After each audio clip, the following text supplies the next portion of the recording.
fun of myself. Sorry. Bobbi's making fun of herself, so it's all good. Welcome. Thank you for joining us. For our pre-recorded Universal Connections Oracle Chats. I'm Erin Lee of heavenlymessenger.com, and joining me, as always, is my beautiful friend, Miss Bobbi Roundtree, born medium. So I think we should quickly talk a little bit about why we're doing a pre-recorded show today, because that kind of leads into our main topic that we're going to be talking about. It does. And actually, that song starts running through my head right away. Okay. Slow songs, they for skinny hoes. Can't move all this, hit one of those. I'm thick a bitch, I need tempo. Get up to the tempo. Get up to the tempo. I can't do it justice because I am not Lizzo. But I want to see Lizzo. And there are a lot of reasons that you're going to see Lizzo. What are a couple of them? One, I absolutely love Lizzo. The lyrics to her songs make me happy in my heart. I love the things that she said. It's so positive affirmation for self. Like she is one, I'm my own soulmate. I know how to love me. I know I'm always going to hold me down. Love listening to that song. Good as hell. Love listening to that song. These are all songs about, and it's not, okay, I hear female empowerment in my head, but it's personal empowerment. And body positivity is a thick bitch. And she is proud of it, and she loves it, and she loves all her curves, and she loves who she is, and that just makes me love Lizzo big time. Absolutely. Makes me love me a little bit more. So that is the reason. But actually, yes, it isn't. It's not. I'm going to Lizzo on Monday. Sunday, I had to take off because I worked Tuesday last week.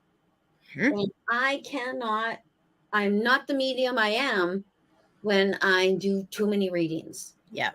So I have to pull back every now and again and say, Bobbi, even though you could work, because I'm a workaholic and I love to push myself to the point where I can barely move.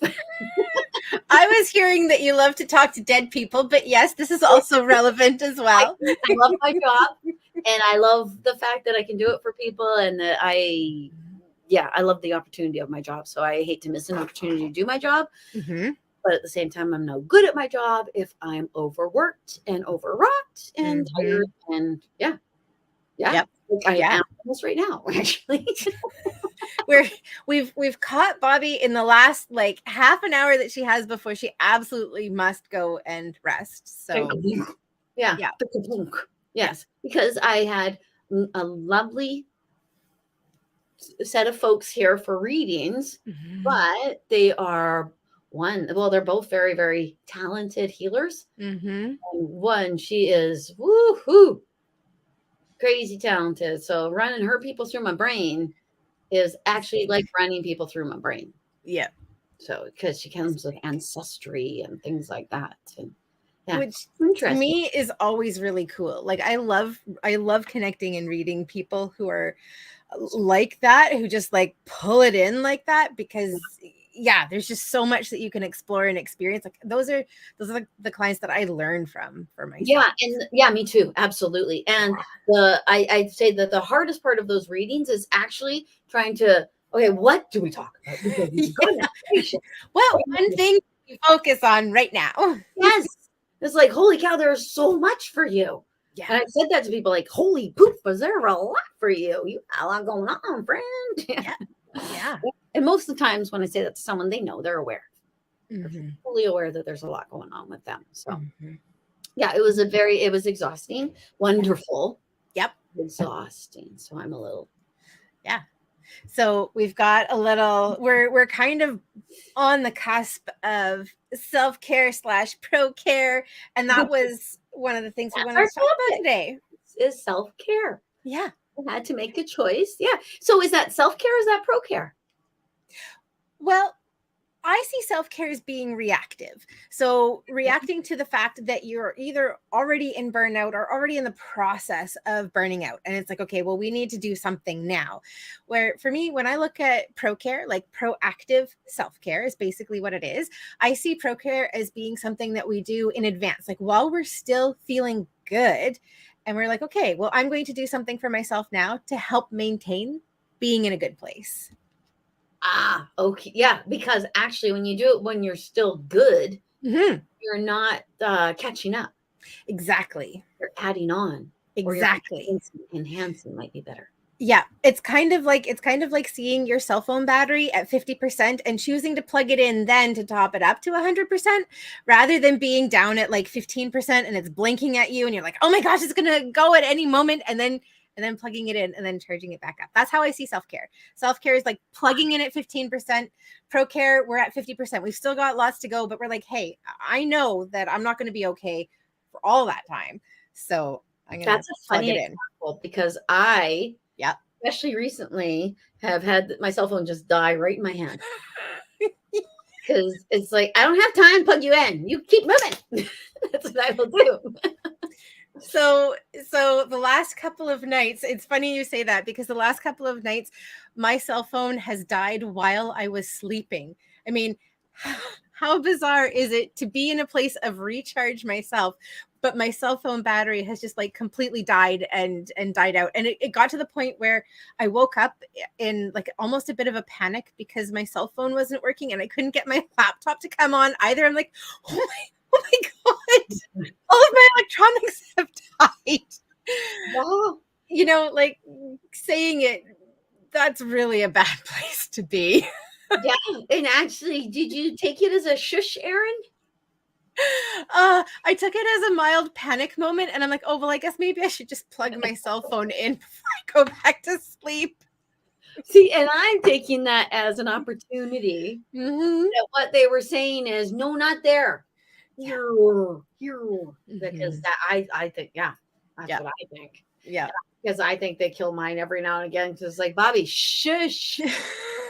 Just rest. Just disconnect. Just disconnect. Because even when it's quiet, it's not quiet. Yeah. And when it's quiet, it leaves room for because sometimes they want to talk. Yeah. They want to tell me stuff. Absolutely. But if I'm looking at other things, they'll tell me through the other things. But I'll miss bits and pieces of it because I'm being with myself. It's a huge thing to me. This whole idea of, it's a new topic. I'm sorry. No, I think we're ready to segue. Let's go to the new topic. We can always circle back around. Self-care at the same time. Because okay, it has to do with one of my clients today. This is the example, is the client, because they were told, you have a power. And right now, the power that you think you have is distorted because it's your perceived power. And it's the thing that gets you attention. It's the thing that makes other people take notice. So it seems like it's a power, but actually it's rendering you powerless. Does that make sense? It does. I feel like I'm still kind of processing all of the messages with that. Well, we could look at it. I don't want to give an example that might reveal this person. So let's go with anger. Okay. Because this person is not running with anger. Okay. So if anger comes up and when I react and see things, I feel it inside of me, which is like a fire in my solar plexus chakra. And it feels like power. Feels like, or it feels like, what's going on? What am I going to be aware of? What should I do? Yeah. That's the reaction. But actually your reaction would be, I can do something about something going on right now. I got to look around at what's going on right now. But you're not used to that. Yeah. What you're used to is going, I'm angry. And then people go, because you're angry. And you're like, oh, that's powerful. I made them do that. Now they hate me, but I made them do that. Right. So that is the way that they're showing. Yeah. So I think if I have this right, part of what you're saying is that sometimes the reaction is what is seen or perceived as the power, but actually the power is in understanding that you have influence or that you can do something or you can make change or you can improve or better or heal or whatever it be. And you don't know how to talk to your spirit guides because you haven't done so. So they're just doing the best they can to shove in emotion because that's the feels. That's what they do first, is the clairsentience. They even, the voices in my head, and because they're rekindling it, describe clairsentience as one of the lowest levels. Interesting.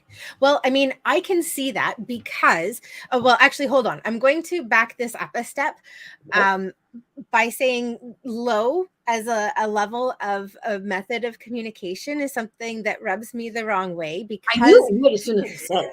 Because it implies that it is inferior to another method of communication. And so I would just like to clarify that I see them as being all equal and even. So did I until that voice said that to my head. Not that I have known yet. Yeah. But the caveat that they put upon it was that it can be because our emotions can bring us to dumb states. Right. I mean, if you lead with emotion very, very, very often, you get your nose bit. Right. And and I think that for me, part of that comes to, I mean, how do I say that and express that?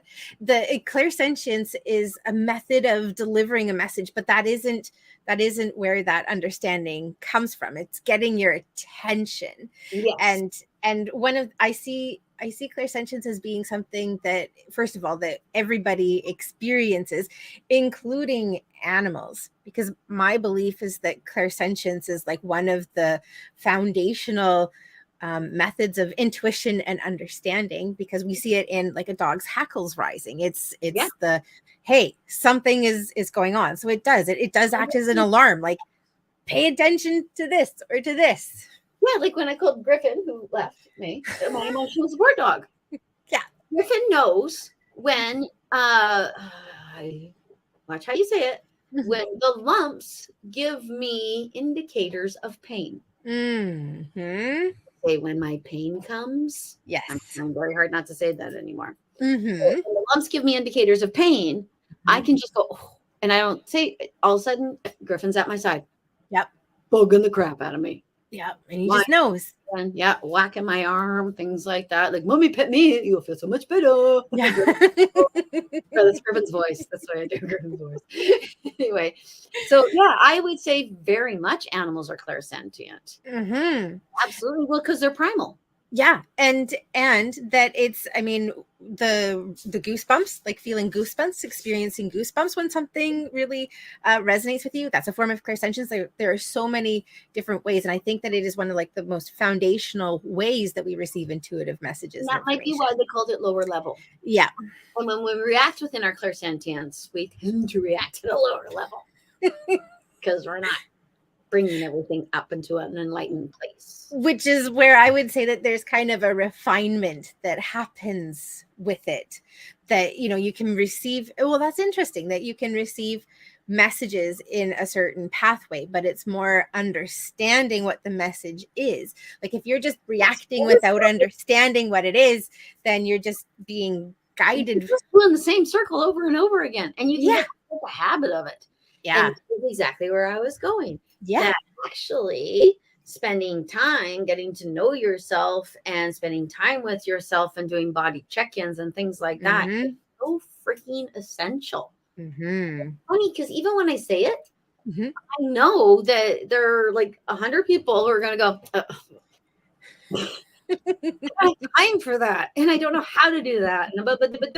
Because we're not told we're supposed to do that. You're actually supposed to find everything satisfying in your life with something outside of you. That's actually all we ever say. Like, I'll be happy when I find a man. I'll be happy when I get the house, or I'll be happy when I get the right job, or I'll be happy. It's like, holy cow, why are you putting happy way over there? It's always deferred. It's a deferral. Yeah. Yes.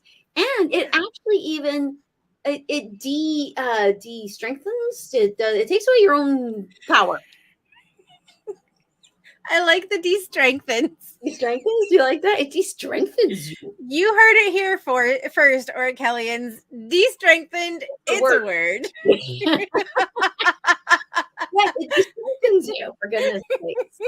I keep hearing dilute. Like it dilutes. Okay, that's much better. Yeah, because a diluted power would be something that is masked by other things all around it, and thus making it less potent. Yes, exactly. And I see it kind of like having like a dropper or like a little container full of food coloring and putting a drop of that into a great big huge bowl.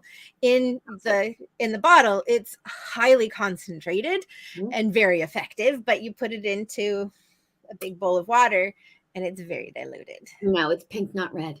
Exactly. Oh, is it pink, not red? I don't know. I was seeing blue.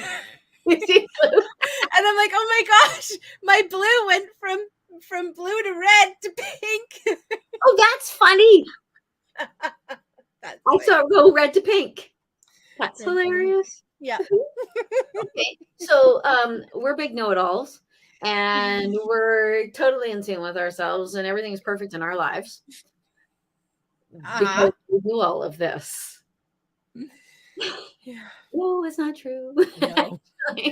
No. It's a constant journey. Actually, once you open up the can of worms, you have a whole new can of worms in your life. It's a good thing, though.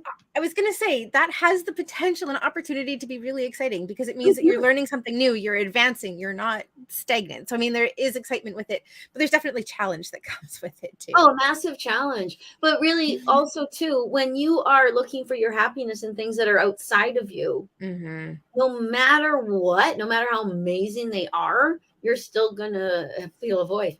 It absolutely must be inside of you. Yeah. And then it's just a matter of, you find it outside of yourself and then there's nothing there. It doesn't bring what you were hoping it would bring or you wanted it to bring. Yes. And so you look for the next thing. And so happiness from that perspective is always in deferment. It is always being put forward to the future, to something else. It's never something that you can actually realize as long as you're looking outside of yourself. Yeah, I agree completely. Yeah. Because even billionaires, the therapists.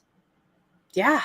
They are sad. They cry. They do, and they got all the money in the world. And we always think, oh, well, if I win the lottery, everything will be here. Yep. And you have to actually trace back. Because I always say that to myself. If I won the lottery, then I'd be able to do this for my kids and do that for my kids and do that for my kids. And then a little voice in my head says, why would you rob your kids of any struggle? Oh, like cruel of you. What will happen when you disappear? And I will eventually. Yep. My kids are like, oh, we don't know how to deal with anything because we never had to because she fixed everything for us. So now absolutely.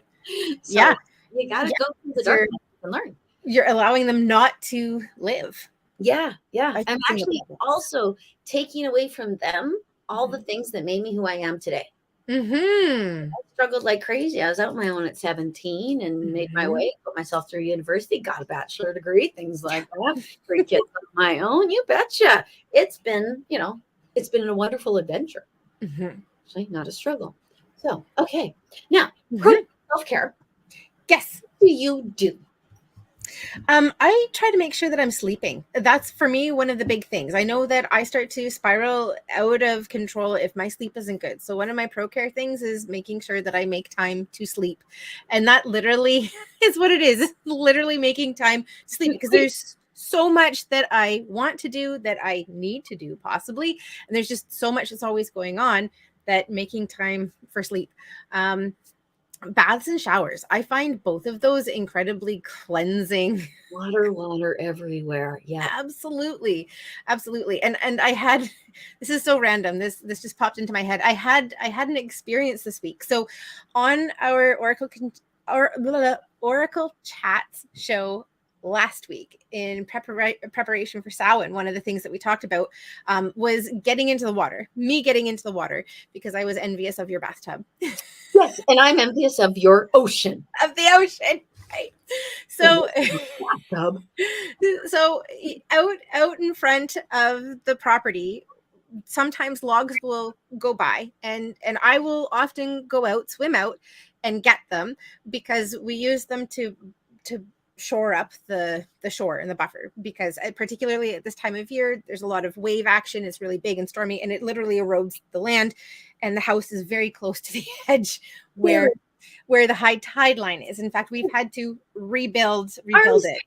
Yeah. I grab my toes from your front door. Yeah. I could stretch my very short body, out.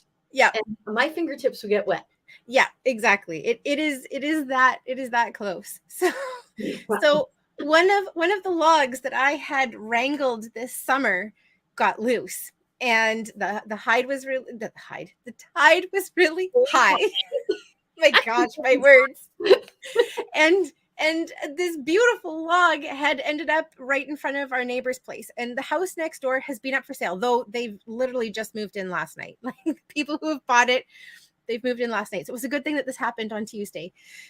And so I'm like, oh, well, it's just next door. I'll just walk over and I'll go and get it. I'll maybe, I rolled up my jeans halfway up my calf. I was not expecting to get wet at all. I ended up in the ocean chest deep in the beginning of November when it's freezing cold to rescue this log. And all I could think to myself was, this is because of Bobbi. Oh my God, because I said, how silly am I? That's hilarious. This is because of Bobbi. This is because of Bobbi.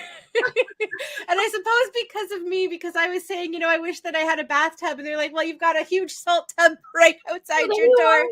So go and take all the way up to your heart.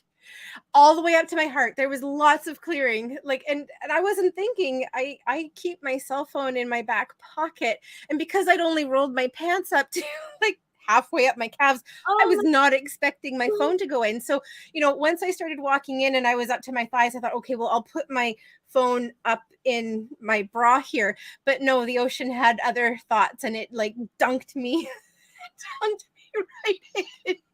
It was cold. I can't even imagine. It was so cold. It's so cold. It's winter out there. Like, I knew that would happen. Did I not? Yeah, it was very quick. We had winter, then summer, and then we had summer, then winter. Yep. I love spring and fall. They're my favorite two seasons. And I'll talk to both of them this year. Yep. We'll get them next year. Yeah, I'm going to take on the earth. Oh, man. Bobbi the Pitbull is taking on Gaia. I am taking on Gaia. Oh my gosh. I can see it in a cartoon right now. Like, you're in like a boxing ring, and here's the earth, and here's Bobbi. I want my fallback. I mean, you are going to get fallback this weekend. I am going to get fallback this weekend. Yeah, that's just not what you were wanting. Speaking of cartoons, I put it out there. I even messaged a cartoonist person. Yes. Nothing yet for cartoons. And there's an Orchelian who I'm looking at right now. Is it me? No, I don't have any sort of artistic talent. No, she knows who she is.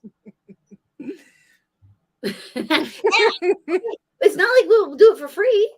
Like, we'll pay people. We're not like and I would love it if it was an Orchelian. That'd be amazing. Yeah, that would be amazing. So should we let people in on what we're talking about? Oh, okay. Yeah. Okay. So I have this in my head that we need cartoon renditions of Erin and I. Because I have a series of a positive affirmation. I don't know if they're mugs, t-shirts, somethings. And I actually have the visual. Yep. And an angel, and I look like it sounds so awful when I say it. It sounds like I'm like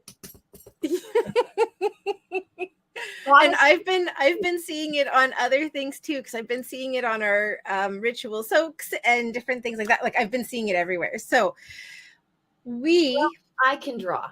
So maybe I'm gonna have to do it. I just didn't want to do it because for me to draw a cartoon version of myself, and for me to draw a cartoon version of you, you know exactly what I mean. I know exactly what you mean. And so I think this also kind of brings us to another part of the conversation. So basically, I think what Bobbi's been saying is that she put it out there to the universe, put it out on Facebook and Instagram too, I think, that we were looking for a cartoonist to help us create cartoons of ourselves, because we've got a couple of plans and a couple of ideas in our minds. And you get full credit and paid. Yes, absolutely. And one of the things that we've recognized and realized is that it hasn't been coming about. And, as manifestors ourselves, Right? Do you see where I'm going? Pivot. Sorry, I have to do Ross. Of course, obviously. Pivot. Obviously. Pivot. So what happens when you have been actively manifesting and creating and not only putting intention out to the universe, but have also been acting on it and nothing happens? Nothing happens. What do you do? You pivot. You have to pivot. Yeah. What you actually have to recognize is that you are completely and absolutely married to the outcome rather than the thing that is best for you. Mm-hmm. That makes sense? Yeah, total sense. I've done this with manifestations. I've screwed them up. and basically what's happening is you're putting so much energy and attention into things lining up in a certain way, and universe is like, I mean, it's still coming to you. You're still getting the intuition, you're still getting the ideas, so you've got confirmation that you're on the right track. It's just that you're not going about it in the right way. Yeah. So it's not a stop, it's a take a look at this and go in a different direction. Yeah, it's like breathe. Wait, just a second. See what you're doing. See, actually, oh, maybe I don't want to go this way. Mm-hmm. I don't realize that that's the opportunity right there. And it's right. Yeah. And it just keeps on coming in and coming. Mm-hmm. Like, why do I keep thinking about birds? And yeah, it's supposed to be, you know, those sorts of things. I don't know why birds came up. Yes, I agree. Yeah. Yeah. We, what were we talking about that we were manifesting, that we were talking about the pivot? It was the cartoons. Was it actually the cartoon that I figured out maybe we're not supposed to do cartoon versions of ourselves? Oh, I didn't hear that part. My face. Yeah, because I've been seeing it too. So I'm totally married to the idea. And I actually even see us on clouds. Yeah, and on cloud. Yeah. And I've been seeing us on stickers. Yes. And I keep seeing, like, I keep seeing your cheeks. My two little cheeks. A cartoon version of you would have cheeks and a halo. Yes. Oh, those almost look like little horns. Yes. And a blue dress. And when I see you in the dress, it almost actually looks like what a child would draw for an angel, like with the big wings. I love it. I see you like this, like you're laughing. And I guess it's kind of like these pictures that we had over here outside. Yeah. The yoga platforms. And I love that. So yeah, that's what I see. Yes. And, I see me with like a little crystal ball, which I don't use them, but I have so many. Yeah. Because crystal balls just make me happy. There was something that I saw after we put it out, and we weren't getting it. And I thought, you know what we need to do is we need to go down to the harbor front in Victoria in the summer and have a caricature artist just do like a little. Oh, I thought that could be another way too. That is another way. But or if there's somebody out there who's watching this video who would love the opportunity to display their talents and have their talents displayed and also be paid, because we feel that's important. We do, because there has to be balance. Exactly. Yeah. Exactly. Yeah. And I've looked at computer things, and actually when I was doing the computer thing, my husband was like, you have to have someone in your community do it. You're not supposed to do it this way. Never. I taught him too well. You know, we always said he was a smart man. Yes. Yeah. He is a smart man. Yeah. Well, he picked me. Yeah, obviously. Shows his brilliance right there. Shows what's good for him. A little Bobbi in your life. Okay. So yes, that's our pivot. We have to pivot. Yes. Because it's funny. I find business like life. Mm-hmm. Building a business is like raising a child or rearing a child. And not every it starts with a seed of an idea, and it goes into the womb of the world where it's built before it is born into the world. Yes, absolutely. And if you have more than one child, you know that you cannot parent each child exactly the same. Or if you do, you're going to have one very unhappy child and one child that's okay, this works for me. Yeah. Each child is totally different. It's very annoying. You have a child and you're like, okay, well, I know this and I got this, and then when this happens, this is what happens. And then you get a new child and you're like, no, the rules are. And this child's like, no, I sleep when I want. Actually, I got that stomach. I got this.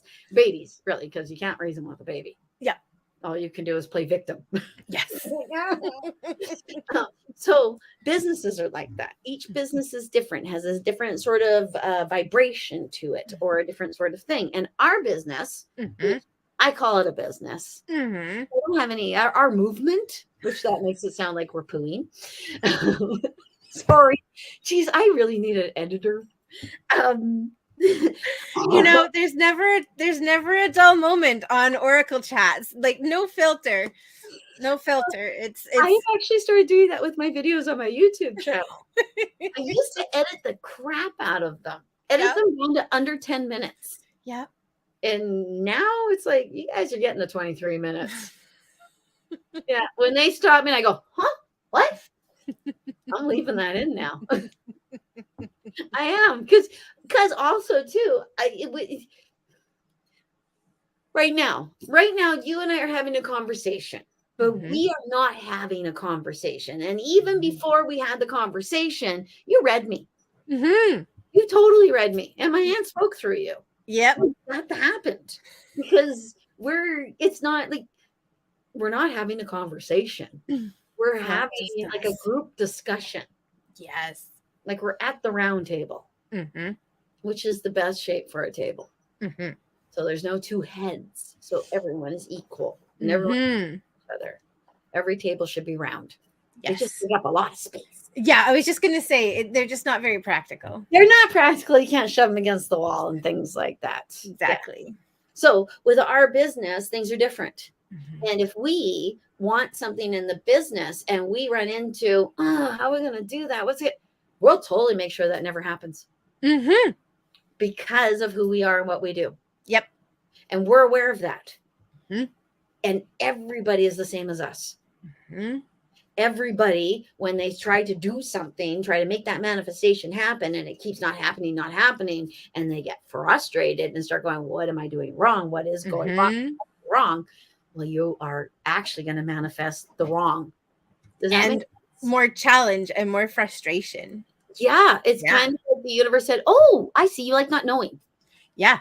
That's cool. Okay, we'll give you that. We can do more of that. No problem. No problem. So, gotcha. So I have things that I do when I come up against that. What do you do when you come up against that, Bobbi? When I come up against like this manifestation isn't working out the way I wanted it to. Yeah. I think I will move into something else. And then see if the new energy will draw me back to, because that will actually, it's kind of like when I'm looking for something in the grocery store. Right. I can stare. Yep. I'll have to sometimes walk away and then look again. Yeah. Like, oh my God, there it is, right there. And this, folks, is why you see Bobbi at the grocery store looking like this. She's not playing peekaboo with you or with the pickles on the shelf. She's looking for something. It totally sucks that I don't wear my mask in the grocery store anymore. So now I can't sing like I was. Now people know it's me. And sometimes I'm like, oh shit, I don't know. Just totally. What the heck? I'm just waiting for the time that you have people following you down the aisle because you're singing and it's a free concert. Like free concert. Dance too. And because I also got very accustomed to always having my children with me. Yeah. When you always have a kid with you and you act like an arsehole, people are like, oh, they're doing that for their kid. But the truth is that I am that. I used to use my children and I would do weird things to actually embarrass them. Yeah. Because that's so much fun. With me. Yeah. Oh yeah. I think I told you this. I got a gift card once in Quality Foods.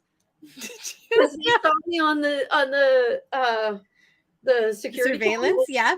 Yeah, and I was dancing up a storm in the aisle trying to get my daughter to dance, and she wouldn't dance. She was just standing there staring at me like she wanted me to just drop into the ground. And they came up to me and I was going through the checkout. They said, we saw you dancing and we just had to give you this. Which my daughter took because she said it was payment. Yeah. Yeah. It was payment for the embarrassment that she endured at your hands. Yeah. Well, she thought her straight man thing that she was doing was actually what was causing right. It's her reaction made it funny. Yeah. And part of the lesson that you shared with her that day is that you can dance for your groceries. Yes. You can dance for money. Like a complete zipper head in public, and people will be so pleased you did, because they'll be like, oh, I want to act like a zipper head too. That makes me happy. When I see people doing weird, crazy things in public that are just like having the time, I am so pleased with those people. Exactly. It's like, you are spreading joy. Yeah, absolutely. People aren't laughing with you, they're laughing at you. Yeah. And now they feel superior and better, and that's good. Even though they're not. So no, but I do miss being able to sing in the grocery store, because I like singing. I really need to go to a karaoke bar. You probably do. I don't even know if we have a karaoke bar in town. I know we used to back in the olden days. The Flying Canoe used to have. Yeah. Karaoke, but now, I'm sure there's. Please tell me too. See, this is where I rely upon our Orachellians to go. Oh, Bobbi, this is blah blah blah. Yeah, this is where you need to go. This is where you need to be. This is where I need. Oh, thank you, Jerry. That's actually, I think we say thank you, Jerry. Hi, Jerry. Okay, so going back to the pivoting, you stop focusing on it and you focus on something else, and then expect that either the energy will draw you back, or when you go back to look at it, it will be there. Yeah, I find this with actually creative projects. Mm-hmm. I think of manifestation like a creative project. Mm-hmm. Creative project, sometimes actually, like the nightstand that I showed you. Yes. That I looked at and looked at and looked at and looked at and looked at for the longest time, until finally it said, ooh, this stencil, this thing, this, that. And then it just, this is what I'm going to be. This is what I'm going to be. So in a way, it's kind of like, actually what it was I got the nightstand, and then I found some stencils that a wonderful lady in Langley actually sent through Marketplace to me. Cool. I like to buy everything used. Yeah. So I actually found someone who had stencils, she was so lovely. Amazing. Anyway, so I got the stencils, and then I started looking at this, and okay, now it's all coming together. So I didn't have the other piece. Mm-hmm. Paint had to come in the right piece. So I put to you that a manifestation is actually all the piece, and all the pieces coming together. Now I can see what it's going to be. Mm-hmm. Yeah. I see manifestation as co-creation between me, or like you, and universe, because you're basically working with somebody who has access to everything and more. Like think of like a crazy ass candy store, and you're a kid and you go into it, and literally like things that you didn't even know were options are lining the shelves. Like that is the type of level of creation that we're talking about. And why would I say, oh, well, I'm just going to go to the candy store and I'm going to get Twizzlers? Dude, there are things you haven't even heard of that are available. Why would you just stick with Twizzlers? So, because you had Twizzlers. Yeah, exactly. You can go to the corner store and get Twizzlers. Like this is the place to go for your sugar rush. I see. Yes, the world's your oyster. Aim high. Exactly. So yeah, when things aren't working, shifting your focus and shifting away from them for a while gives you the opportunity to see things with a fresh light, or for new energy to come in, or things just haven't been available. Like sometimes our timelines aren't the same as universal timelines, and we can't do anything to speed that up. We can accept something that's subpar, but at that point we're no longer creating, we are driving. And actually, if you don't change that perspective, because the reason I can't find the thing in the grocery store is because I'm looking too hard. Mm-hmm. Now I can't see it. Exactly. Because I'm expecting it, and you can actually block the new energy from coming in, because you're sitting there going, when's the new energy coming in? Yeah, that's right. And I mean, if you think about it, if we go back to like the grocery store thing, let's say that part of the reason it's not there is because it's physically not there. But maybe the person who's going to stock the shelves is waiting for you to get out of the way in order to be able to put it in your path. Poor guy's got it in a box. He's like, when is this middle-aged lady gonna move? Seriously, come on. That's hilarious. Yes, that's exactly the way it is.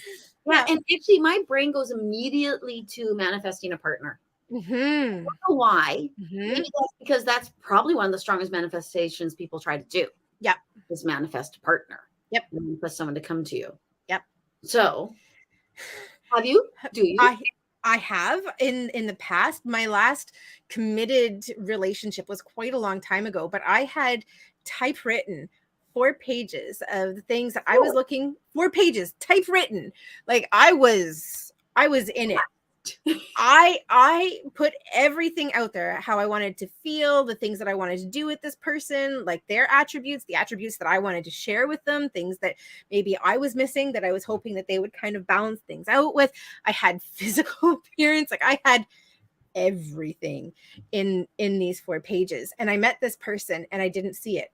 I didn't see it right away. We started talking in September because this was back when I was in my online days. And we started talking in September and nothing happened.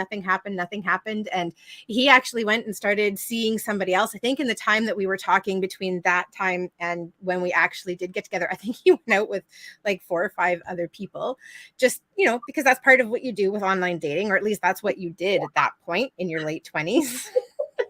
Well, yeah.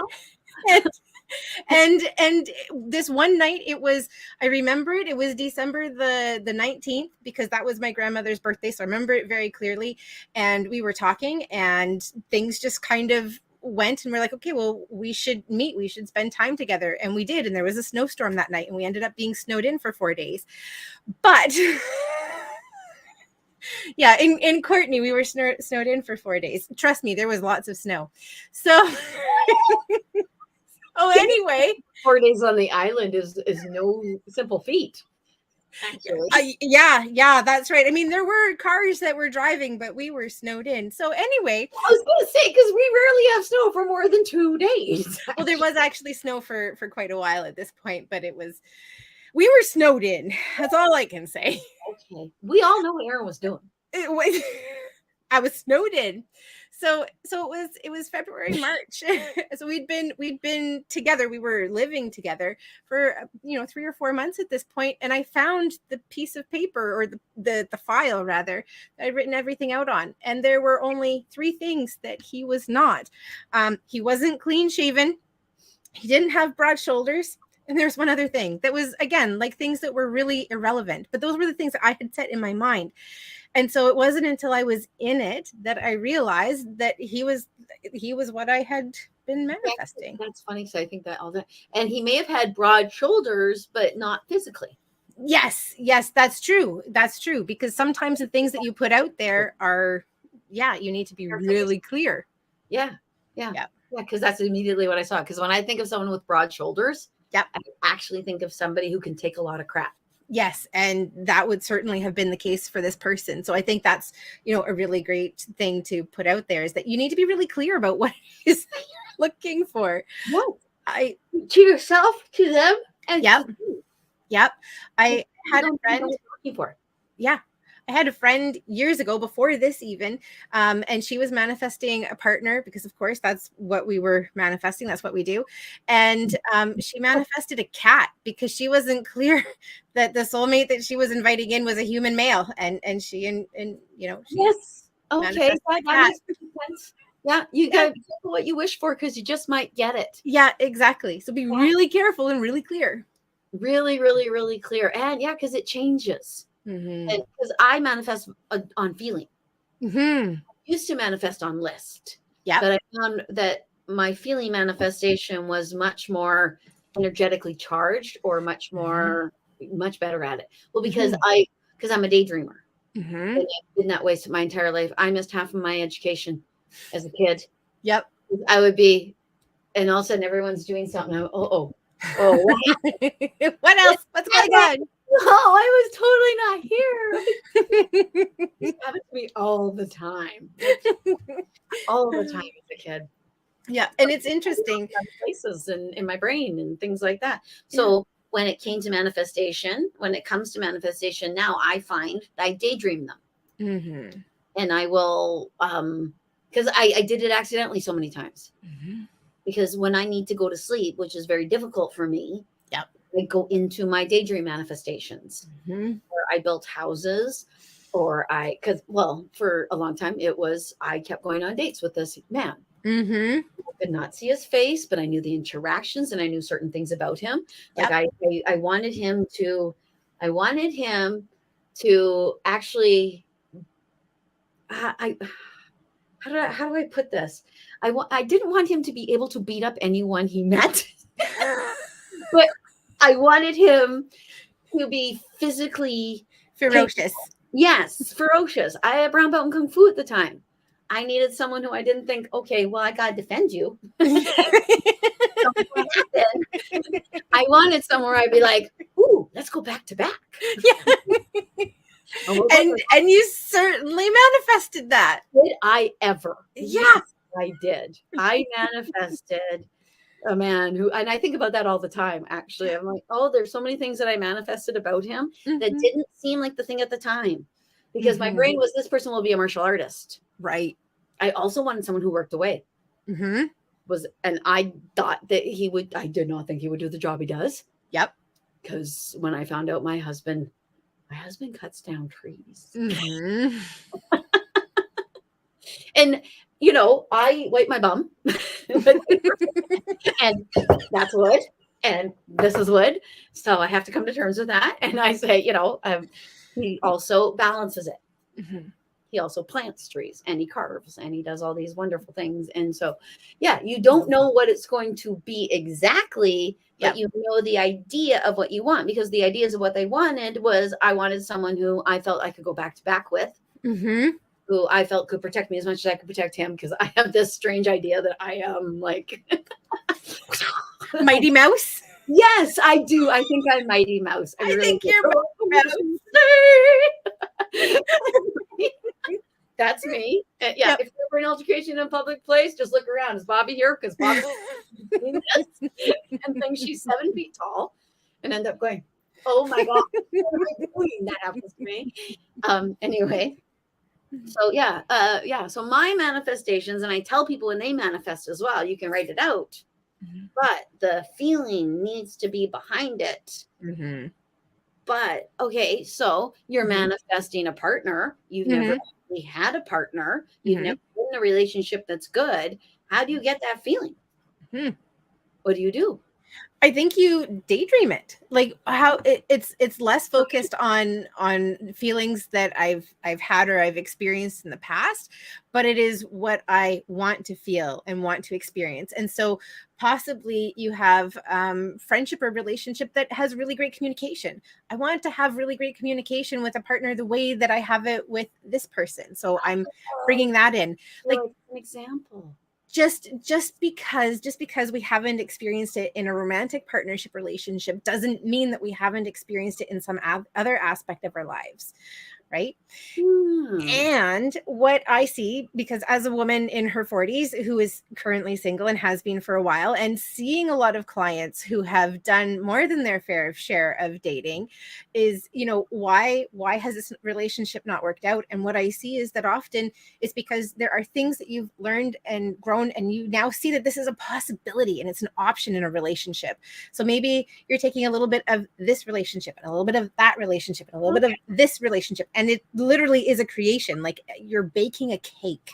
It is absolutely a creation, like you're baking a cake. Yes. And actually, I think one of the things of recognizing when your manifestation comes to fruition is letting go of your ego and how you think it should be. Yeah. It's. And one of the things that I like to end all of my manifestations with is this or something better, because I'm recognizing that what I'm seeing with this, like, this is what I think is the best, but maybe you think there could be something better, or universe knows there could be something better. Like, just think about when you take something to a good friend and you're like, I think this is the cap. This is all that I can expect. And your friend's like, what are you talking about? Like, this is what you should expect. Yeah. You're putting your you on it. Exactly. Yeah. So recognize that you are creating from a place of like limit and possibly a place of lack, and say, hey, like I'm open to something even better than what I've put out here. Yeah, help me out here, universe. Yeah. And this is funny because it actually, the people in my brain are actually moving us to another subject that is all right. within at the same time. Okay. And it's the subject I'm hesitant to talk about because it feels like you're bearing it all. I'm bearing it all, or actually, it's more not as much bearing it all as it's kind of like, look at me, look at me, look at me, look at me. That's what it feels like. Yeah. But, well, a beauty contest. They just said it in my head again. Beauty contest. That's what it feels like. And I would not be part of a beauty contest. But you know what? I think about why I would not be part of a beauty contest. And then I think, okay, well, because it's been said in my head that if I'm part of a beauty contest, I'm objectifying myself. I am putting out something to the universe or the world. Actually, no, not to the universe, to the people around me that I am. Yeah, I less than, actually. That's what I would have in my head. But now I'm learning. Now I'm seeing. And it's actually from watching Drag Race. Watching Drag Race has actually made me feel as though I need to claim my womanliness. Because I'm looking at it from their perspective and going, you don't see that as weakness. You actually don't see that as being controlled by a man. Yep. You actually see that as empowerment of just doing what you want to do. And a celebration. Like this is and actually part of the whole bikini contest, beauty contest idea is an ideal that is a lot of times unobtainable. 8% unattainable. And it's a deal that may be surgically enhanced. May not be the ideal you think it is. It's presented that way because, there's spirit gum holding the boobies together and there's this, and that girl has not eaten in 4 months and things like that. So this is not an ideal. This is, okay. So how does that segue into what I was talking about? It's the exposure of it. It's the thing that bothers me the most about it, how I feel about it. But I need to get rid of that so that I can manifest that we can do this. Absolutely. So let me give a little bit of background and backstory. Yeah, let's give a bit of context. So there is a magazine. Remind me again what it's called. New Beauty Magazine, which my daughter reminded me. It's New Beauty. New Beauty Magazine. And when I was looking into it, this is actually not the first time they've done it. They've had a couple of previous contests with this as well. So it's the Fab Over 40, and it's voting, and there are donations that are being raised for breast cancer research, which is a really significant part of the story. And part of what the person who finishes at the top, there is there's a money award. There is a full 2-page spread in the magazine that's offering recognition and acknowledgement, and my understanding of it is that it's really bringing forth what beauty can be over the age of 40, and 40 has in a lot of cases been something that's been seen as less than. As soon as you hit 40, that's it. Everything is downhill, or you're over the hill, or you're done. Look at our movies. Try to find a movie with a woman over 40. Yeah, exactly. Or even, one that's really been coming to the forefront for me the last, year or so with Betty White having passed, was the Golden Girls. When the Golden Girls were doing their filming and stuff, they always seemed ancient. They were in their 50s. They were not old women. I know. But they were seen as elderly. They were elderly. I saw them as elderly. And when you watch it now, Blanche Devereaux, she is actually only 5 years older than me right now. I'm like, no. Yeah. So for me, when I look at what the magazine is doing, is I'm seeing them kind of crossing that out and saying, no. That's not what over 40 is now. Over 40 is fabulous. And really promoting that. Yes. And actually I keep seeing, because obviously they do a Fab Over 50. Oh, do they do a Fab Over 50 too? And I tell you, if I don't win the Fab over 40, I'm going to go in the Fab over 50 because I am over 50. I'm 51 years old. Yeah. And I've actually had people say to me, "You're not 40." You're right. I'm not. I'm not.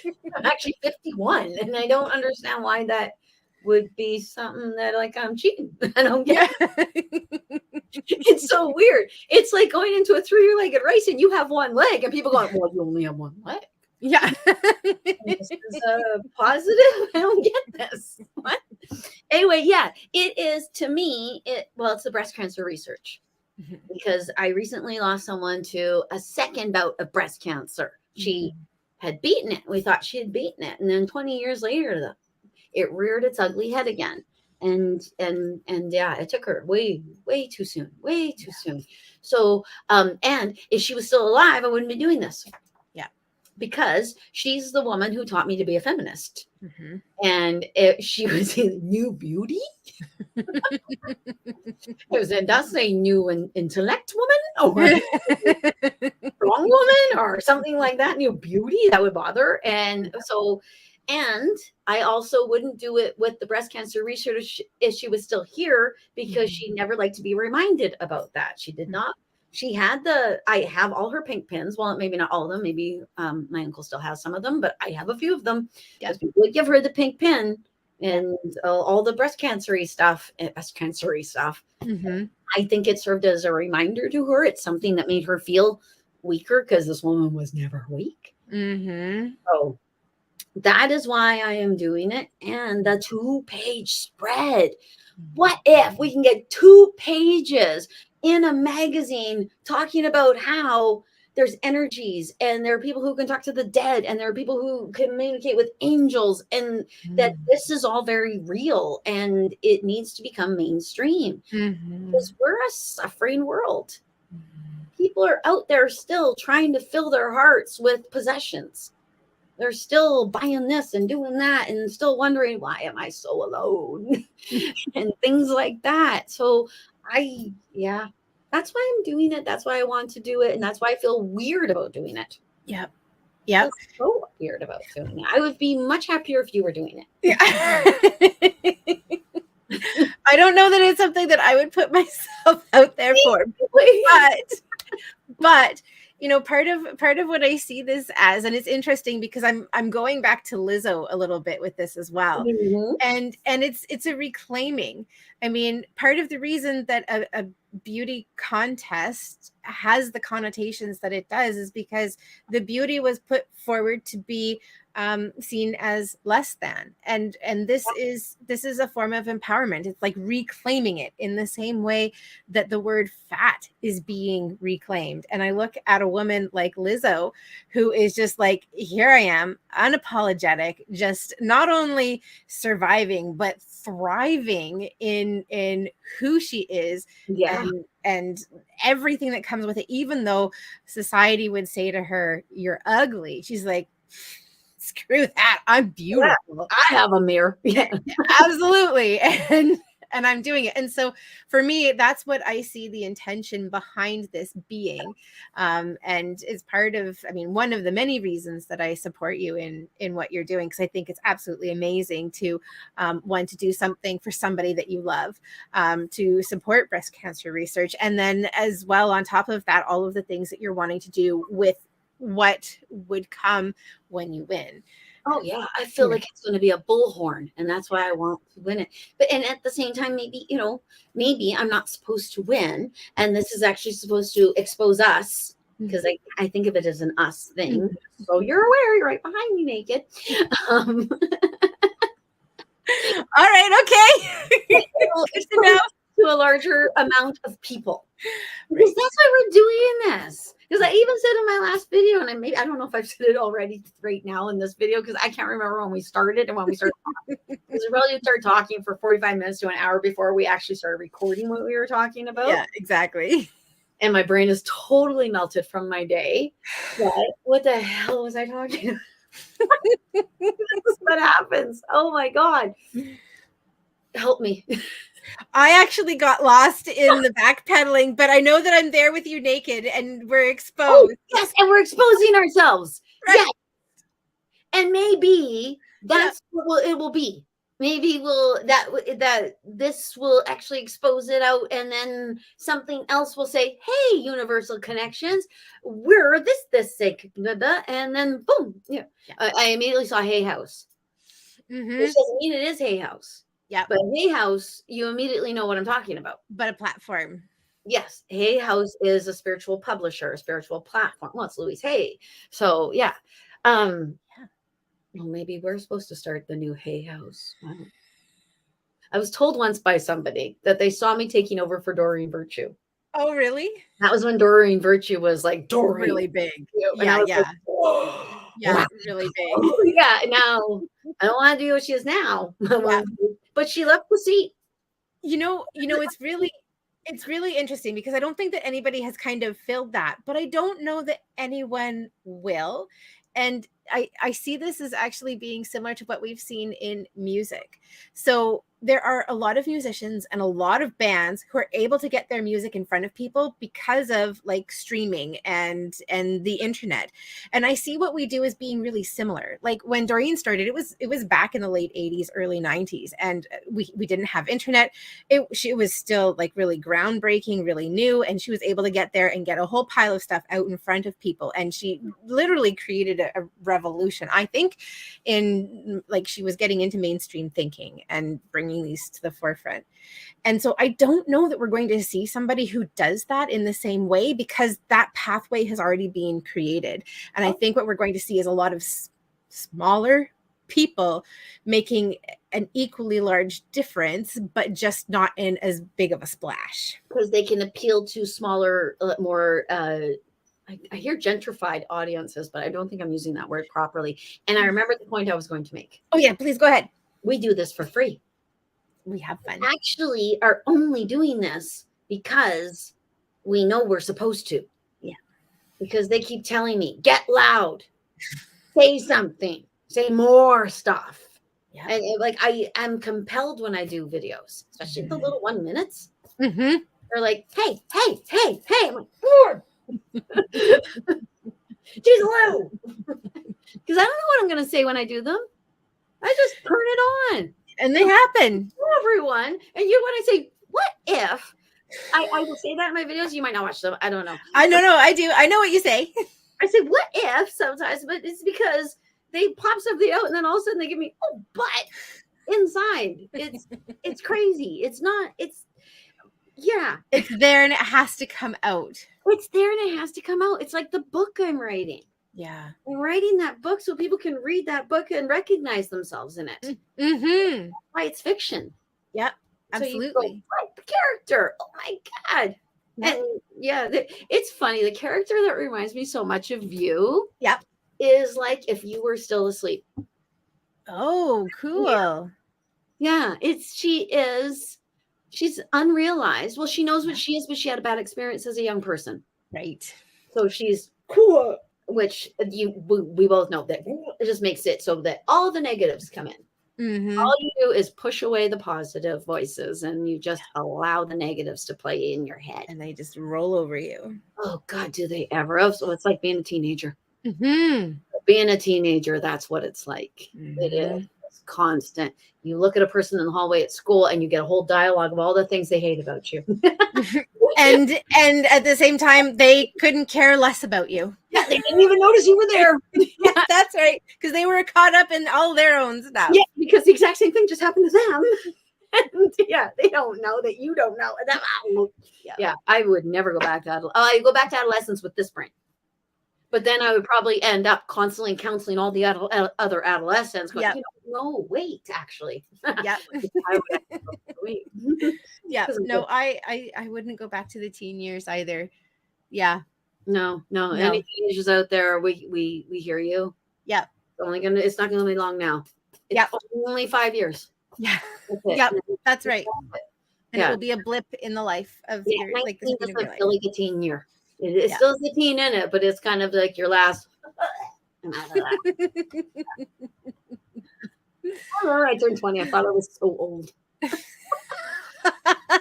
didn't have a team. Oh man.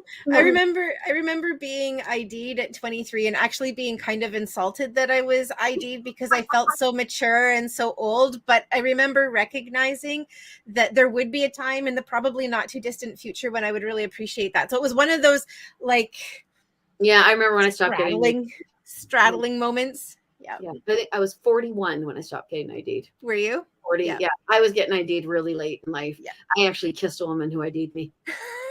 I believe it. Sunfest. I said, "Can I have a beer?" She goes, "Can I see some ID?" And I grabbed her and I kissed her and I said, "Here's my ID." She goes, "Gone." And she showed it to the woman beside her, and they were like, "Oh my God!" I think they didn't believe me. It was funny. That's awesome. It was silly.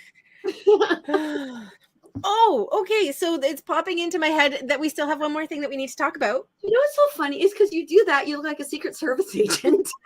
I know. I really want to find something else, but it keeps slipping out of my ear. It was actually okay. Yeah. Yeah. Okay. I'll tell her. Yeah. I think that about Bobbi too. Yeah. Oh no! Don't make her hurt. No. We're live. Oh my goodness. So there is one more thing that we need to talk about because we're coming up to time. Is Connie, who is going to be joining us. Connie, yes, that's an excellent way to end it, actually. Yeah. To talk about the amazing young woman who is with us November 13th. November the 13th. So we will be live again on Sunday, November the 13th at 3:30 p.m. Pacific, which is 6:30 p.m. Eastern. And joining us will be Connie Ritchie, and she is going to be talking about her journey in dementia, our journey in dementia. Yes, and she goes by Cornelia. Thank you. And she is health, light, and love. Mm-hmm. And I'll tell you, she is all three of those things. Yeah, she's really lovely. She is so sweet and adorable that she actually almost makes Erin look like she's like me. Badass those were the words that you were looking for. Yeah, badass, Erin. Mm-hmm. Yes, yeah. Actually, between the two of you, I am going to look like the thorn between the two roses. And you guys are going to be like, "Oh, Bobbi Square again." Yeah, it's okay. Sweet. We'll forgive her this time. Yes, and I actually think that Connie might have trouble with this, so she actually might be coming here. Beautiful. Oh, that's exciting. Yes. So I put it to you, young lady, that I need to figure out how we're going to do it. You could come here if you would like, is actually what I put to you. Oh, beautiful. I love that. Let's do it all together. Okie dokie. And then we can set it up. We'll look like the View. Yes. Yes. So I'm actually going to change our time to 4:00 on Sunday because I know we're going to need a little extra time getting that set up. So we will see you at 4 p.m. Pacific, which is 7 p.m. Eastern on Sunday, November the 13th. Okie dokie. Yes, we will. Okay. And I hear tea time. Yeah, beautiful. We'll have tea too. Talk. It will be tea time. Perfect. It'll be beautiful. It will be beautiful. Yes, it will. Yes. And did we talk about what she's going to talk about with us? We didn't. We did not. Okie dokie. So Cornelia is on a dementia journey. She actually calls it our dementia journey because her partner has been stricken with dementia, and she's done such an amazing job. She really, really has. In the face of such adversity, she really, And I'm not going to reveal any more of her story. I think that's up to her to reveal because she's got really good stories. And if this is a subject, actually, well, you know what? It's a subject that hits all. Mm-hmm. Even if right now there's not happening, you never know. Yep. Yeah. And I have certain views about dementia. Well, I get shown it in a certain way. Mm-hmm.